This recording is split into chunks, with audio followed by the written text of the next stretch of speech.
Welcome to my YouTube channel all time study GK GS की most important question. आप चाहे UP police की तैयारी कर रहे, एसएससी एमटीएस हवलदार रेलवे बीएड जीडी, तो हमारी क्लास को आप ले सकते हैं, क्योंकि जीके जीएस हर एक एग्जाम के लिए प्रैक्टिस सेट 42 है। 1 से 41 तक अगर आप नहीं देखें तो पिछला क्लास में आप जाकर देख सकते हैं आई बटन पर क्लिक करके। पहला प्रश्न है, भारतीय संविधान की किस धारा के अंतर्गत राष्ट्रपति किसी प्रदेश में राष्ट्रपति शासन लागू करता है? फिर से पढ़िए। भारतीय संविधान की किस धारा के अंतर्गत राष्ट्रपति किसी प्रदेश में राष्ट्रपति शासन लागू करता है? धारा 370, 356, 352 या 368। तो ये करते हैं 356 के अंतर्गत। आर्टिकल 356 के अंतर्गत राष्ट्रपति किसी प्रदेश में राष्ट्रपति शासन लागू करते हैं। ऑप्शन बी आपका राइट है। नेक्स्ट, सती प्रथा पर पाबंदी किसने लगाई? सती प्रथा पर पाबंदी किसने लगाई? Lord Hasting, Lord Curzon, William Bentinck, Lord Canning. तो सती प्रथा पे पाबंदी लगाने वाले कौन थे? Lord Bentinck. लेकिन इनके कार्यकाल में हुआ था, विलियम बेंटिंक के कार्यकाल में, ना कि ये लगवाए थे, इनके कार्यकाल में हुआ था। अब इनसे प्रश्न कैसे कैसे आपसे बन सकता है, पहला सुनिए। किनके कार्यकाल में लगा था? तो ऑप्शन में है आपका बेंटिंक के कार्यकाल में। किसकी मदद से लगा था? तो आप बताएंगे राजा राम मोहन राय। किस सन में हुआ था? तो ये हुआ था 1829। कौन सन में? 1829। 1829 में बेंटिंक का कार्यकाल था। किसके मदद के द्वारा? तो राजा राम मोहन।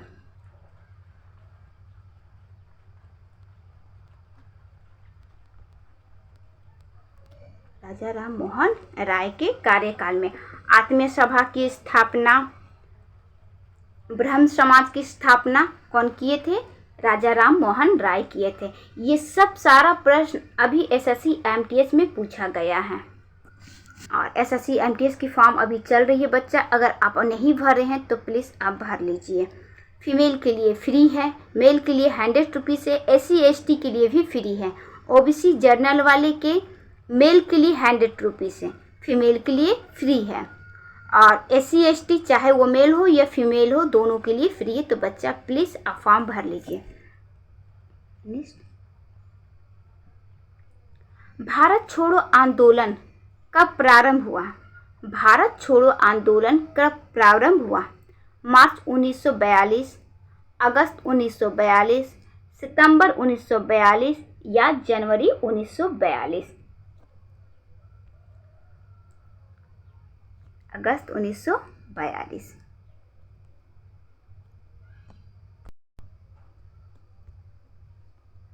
ओहो, 8 अगस्त 1942 कब हुआ था? अगस्त 1942। लेकिन एग्जैक्ट टाइम पूछ लिया जाता है। 8 अगस्त 1942 को प्रारंभ किया गया था मुंबई के ग्वालियर टैंक मैदान के। इसी आंदोलन में महात्मा गांधी जी ने करो या मरो का नारे दिया था। कौन सा नारा? करो या मरो का।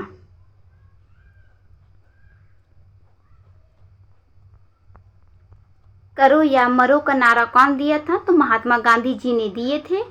कब दिए थे? भारत छोड़ो आंदोलन के समय में दिए थे। नेक्स्ट,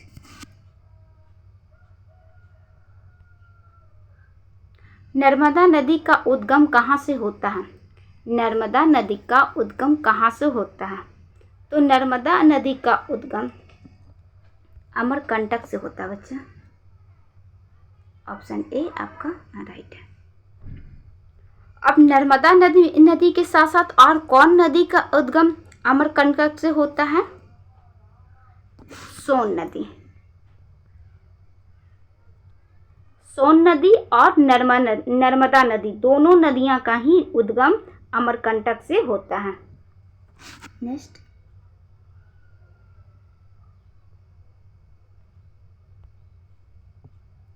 जनरल डायल का नाम किस घटना से जुड़ा हुआ है?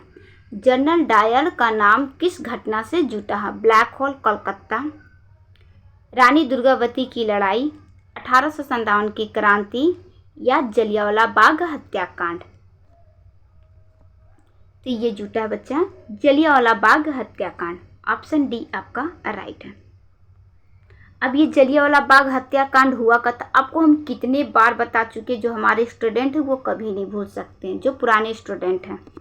और क्लास में बच्चा आए हैं तो लाइक सब्सक्राइब जरूर कर लीजिए। 13 अप्रैल 1919, 13 अप्रैल 1919 अमृतसर पंजाब में कहाँ हुआ था? अमृतसर पंजाब में जलियांवाला बाग हत्याकांड हुआ था। नेक्स्ट, मनुष्य के शरीर में लाल रक्त कणिकाएं आरबीसी बनता है, मतलब कहाँ बनता है हमारा बॉडी में आरबीसी? यकृत में, गुर्दे में, तिल्ली में या अस्थि मज्जा में? तो ये बनता है अस्थि मज्जा में।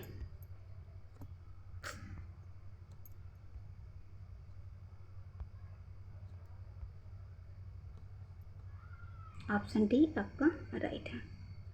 कहाँ बनता है? अस्थि मज्जा में। इसका जीवन अवधि कितने दिन का होता है? 120 दिन का इसकी जीवन अवधि होता है। नेक्स्ट,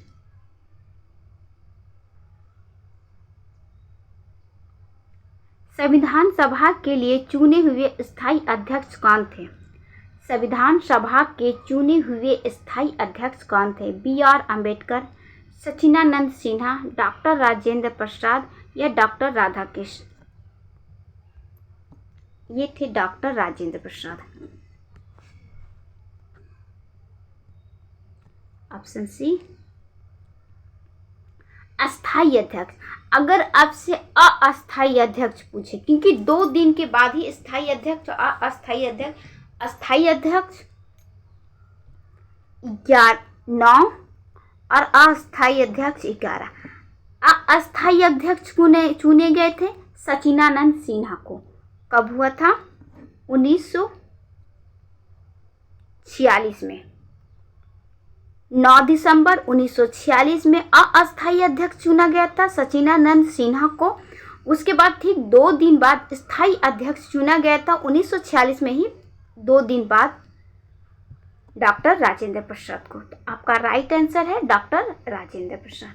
ये सब बच्चा SSC MTS में आया हुआ प्रश्न है।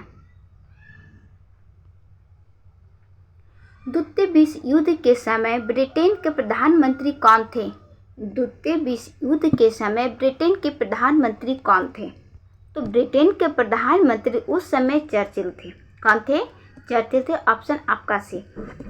गांधी जी को अर्धनग्न फकीर कहने वाले भी चर्चिल ही थे। कब किए थे? जब गांधी जी दूसरे गोलमेज सम्मेलन में भाग लिए थे। गोलमेज सम्मेलन 3 हुआ था। कब? 1930, 31 और 32। 1930, 1931, 1932। तो गांधी जी दूसरे में भाग लिए थे, फर्स्ट में भाग नहीं लिए थे, सेकेंड गोलमेज सम्मेलन में भाग लिए थे। उसी के दौरान चर्चिल ने गांधी जी को अर्धनग्न फकीर कहे थे। ब्रिटेन के प्रधानमंत्री थे। नेक्स्ट, तीनों में भाग लेने वाले कौन थे? भीमराव अंबेडकर जी थे, तीनों गोलमेज सम्मेलन में भाग लेने वाले। नेक्स्ट, इंडिया विश्व फ्रीडम किसने लिखा? इंडिया विश्व फ्रीडम के लेखक कौन है? जवाहरलाल नेहरू, अब्दुल कलाम, सरोजिनी नायडू या नॉन ऑफ दिस, इनमें से कोई नहीं। तो इंडिया विश्व फ्रीडम अब्दुल कलाम जी का है। ऑप्शन बी आपका राइट है। बच्चा लाइक सब्सक्राइब आप जरूर कीजिए। नेक्स्ट, जय जवान जय किसान का नारा किसने दिया? जय जवान जय किसान का नारा किसने दिया? जवाहरलाल लाल बहादुर शास्त्री, सुभाष चंद्र बोस, देवीलाल ने, मोरारजी देसाई। तो जय जवान जय किसान का नारा देने वाले लाल बहादुर शास्त्री जी हैं। ऑप्शन ए आपका राइट है। लाल बहादुर शास्त्री जी। नेक्स्ट, अब ये नारा दिए कब थे? ये भी प्रश्न पूछा जा सकता है कि ये नारा दिए कब थे। ये दिए थे पहले तो हम यहाँ राइट कर दे 1965 में। कब? 1965 में। अब किस लीजिए, पाकिस्तानी हमले के क्या अमेरिका द्वारा गेहूं ना देने पर लाल बहादुर शास्त्री जी ने ये नारा दिए थे। पाकिस्तानी हमले के बाद अमेरिका से हम लोग गेहूं ले रहे थे, अमेरिका ने गेहूं नहीं दिया, तभी लाल बहादुर शास्त्री जी ने ये नारा दिए थे, जय जवान जय किसान। कहने वाले कौन थे? लाल बहादुर जी थे। कब? 1965 में। नेक्स्ट, तो अब आपसे जैसे भी पूछ ले कब ये नारा कब दिया गया था, तो 1965 में। क्यों दिया गया था? तो गेहूं ना देने पे ये नारा लाल बहादुर शास्त्री जी ने दिए थे कि पाकिस्तानी हमले के दौरान। नेक्स्ट, पौधे में जल का परिवहन होता है। पौधे में जल का परिवहन होता है फ्लोएम द्वारा, जाइलम द्वारा, ए और बी दोनों, या नॉन ऑफ दी दोनों में से कोई नहीं। तो पौधे में जल का परिवहन जाइलम द्वारा होता है। किसके द्वारा? जल। आपको हम ट्रिक से भी याद दिला दें, ज से जल, ज से जाइलम, ज से जल, ज से जाइलम।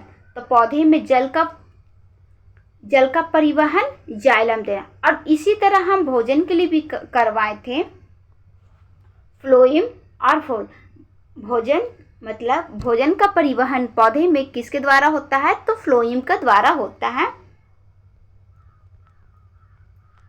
भोजन किसके द्वारा? फ्लोएम के द्वारा। नेक्स्ट, कोशिका का बिजली घर है। कोशिका का बिजली घर है केंद्रिका, राइबोसोम, माइटोकॉन्ड्रिया या इनमें से। बिजली घर, पावर हाउस सब इसी का नाम है। तो किसका है? कोशिका का बिजली घर किसे कहते हैं? माइटोकॉन्ड्रिया को कहते हैं। कोशिका का पावर हाउस भी बोला जाता है इसे, बॉडी का ऊर्जा भी कहा जाता है इसे। ठीक, तो क्या? पावर हाउस, बिजली घर, कौन? माइटोकॉन्ड्रिया, कोशिका का, राइबोसोम प्रोटीन से। तो बच्चा क्लास अब इतना ही संख्या हम रखें क्वेश्चन का। आप लाइक सब्सक्राइब करना ना भूलें। कल फिर मिलते हैं जीके जीएस की क्लास में।